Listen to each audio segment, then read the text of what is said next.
मैं आज ऑपरेशन सिंदूर के बैकग्राउंड की भी जरूर बात करना चाहूंगा। मित्रों, हम सभी जानते हैं कई दशकों से हमारा देश पाक प्रेरित आतंकवाद का सामना कर रहा है। सालों तक कई बड़ी बड़ी घटनाएं पाकिस्तान ने की, मगर इसका जवाब, उचित जवाब नहीं दिया गया। हम संरक्षात्मक काम करते रहे, हमारे लोगों की जान बचाने के लिए बहुत अच्छा काम हमारी पुलिस, सेना, बीएसएफ सबने किया, मगर कभी भी उचित जवाब नहीं दिया। 2014 में नरेंद्र मोदी जी प्रधानमंत्री बने, भारतीय जनता पार्टी के नेतृत्व वाली सरकार बनी और सबसे पहला बड़ा हमला उरी में हमारे जवानों पर किया, उनको जिंदा जला देने की हिमाकत की और हमने सर्जिकल स्ट्राइक कर पहली बार आतंकी ठिकानों में घुसकर आतंकवादियों को जवाब देने का काम उरी के बाद तुरंत किया। हम मानते थे कि ये संदेश से शायद अब सब कुछ रुक जाएगा, मगर नहीं रुका। पुलवामा में हमला हुआ, सीआरपीएफ के जवानों को आतंकी हमले में उड़ा दिया गया।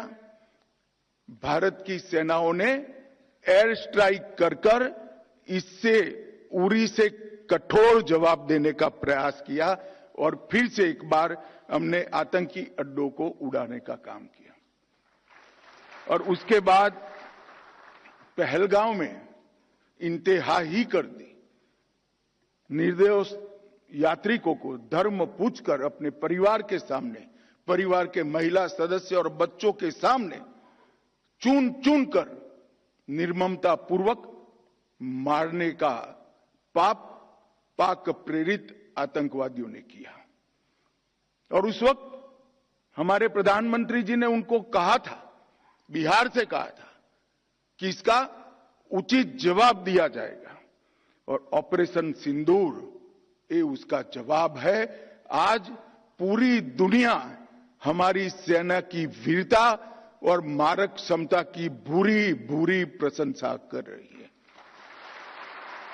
और मैं आज इस मंच पर से सेना के उन वीर जवानों को, तीनों सेनाओं ने मिलकर जो पराक्रम किया है, वो सभी को समग्र राष्ट्र की ओर से मैं उनको अभिनंदन भी करना चाहता हूं और धन्यवाद भी कहना चाहता हूं कि आपने देश के स्पिरिट को वहां तक पहुंचाने का काम किया है जहां पहुंचाने की जरूरत थी। दुनिया भर में कई जगह पे आतंकी हमलों का जवाब दिया गया है, परंतु भारत ने जो जवाब दिया है वो एक प्रकार से अलग है। जब पहलगांव पर हमला हुआ, उसके बाद हमने 8 तारीख को ऑपरेशन सिंदूर लॉन्च किया। कुछ ही मिनटों के ऑपरेशन में हमने 9 आतंकी अड्डों को समाप्त कर दिया, जिसमें से 2 उनके हेडक्वार्टर थे। मगर उसमें बारीकी से समझने की यह बात है कि ना हमने पाकिस्तान के सेना के इंस्टॉलेशन को कभी तबाह किया, ना कभी एयरबेस को तबाह किया। हमने सिर्फ और सिर्फ आतंकी अड्डों को ध्वस्त करने का काम किया, जिन्होंने हमारी धरती पर गुनाह किया था।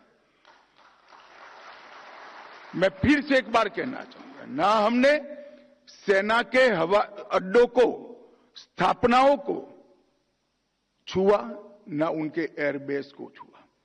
8 तारीख को केवल और केवल पाकिस्तान में बसे जैसे मोहम्मद, हिजबुल मुजाहिदीन, लश्कर तैयबा और उनके हेडक्वार्टर, ट्रेनिंग कैंप और एक प्रकार से भारत में आतंकवादियों को घुसपैठ कराने के अड्डे को तबाह किया।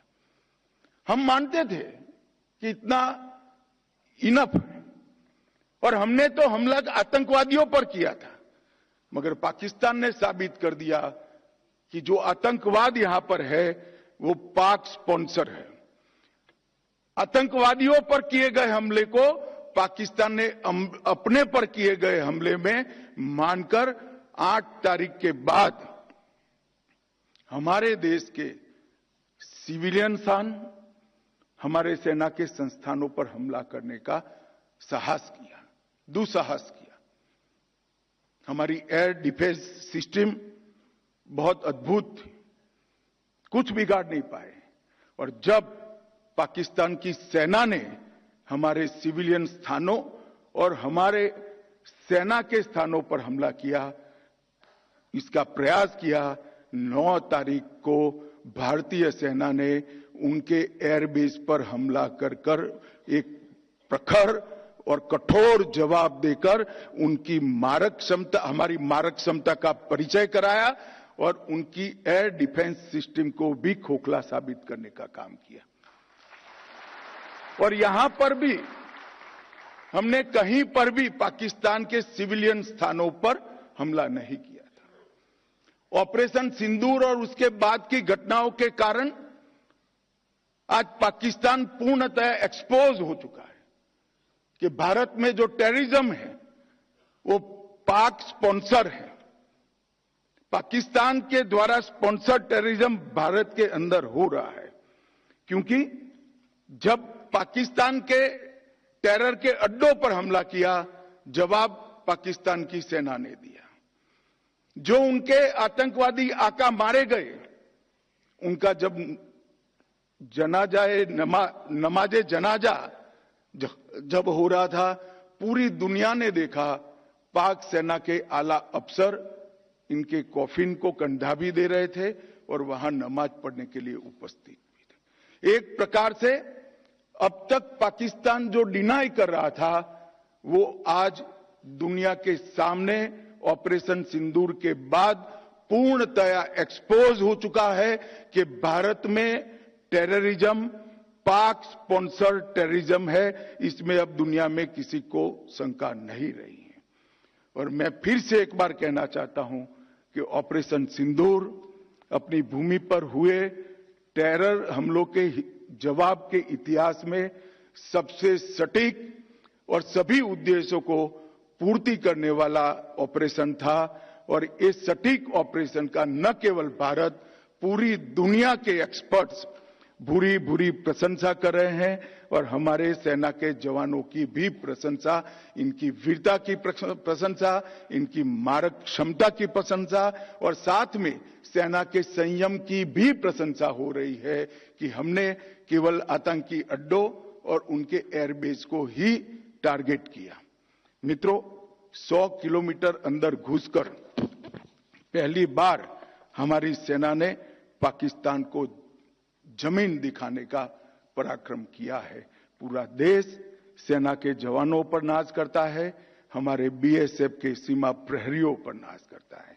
ये जब घटनाक्रम चल रहा था तब, क्योंकि युद्ध घोषित नहीं हुआ था, बीएसएफ ने भी बॉर्डर नहीं छोड़ी थी, बीएसएफ भी मोर्चे पर थी।